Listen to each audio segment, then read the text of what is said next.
அங்கே இருந்த மக்களிடம் விசாரித்தோம். ஆமாம், இது முன்பு தீவாகத்தான் இருந்தது. ஆனால் கடல் உள்வாங்கியதால் இப்போது பாறைகள் மட்டும்தான் தெரிகின்றன என்று அவர்கள் கூறினார்கள். நாங்கள் அங்கு சென்று பார்த்தபோது கடல் உள்வாங்கியது உண்மைதான் என்பதை உணர்ந்தோம். கடலுக்கு அடியில் இறங்கிய போது வழுக்கிக் கொண்டு கீழே சென்று விட்டோம். உள்ளே சென்று பார்த்தால் அந்த இடம் மிகவும் பிரமிப்பாக இருந்தது. கடல், பாறைகள், குகைகள் என அனைத்தும் விசித்திரமாக இருந்தன. மேலே செல்வதற்கு பாதை தெரியாததால் ஒவ்வொரு குகையாக சென்றோம். பாதை நீண்டு கொண்டே சென்றது. முடிவே இல்லாதது போல் தோன்றியது. சில பாறை குகைகள் மிகவும் அழகாக இருந்தன. அங்கே புகைப்படங்கள் எடுத்து சற்று ஓய்வெடுத்தோம்.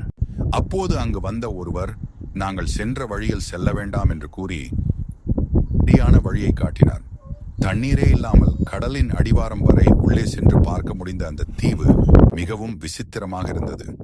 தாகம் எடுத்ததால் நாங்கள் வெளியே வந்துவிட்டோம். மீண்டும் ஒரு நாள் இந்த கடலுக்கு அடியில் வர வேண்டும் என்ற எதிர்பார்ப்புடன் அங்கிருந்து கிளம்பினோம். நீரற்ற இந்த தீவு நம் தமிழ்நாட்டில்தான் உள்ளது என்பதில் பெருமையாக இருந்தது.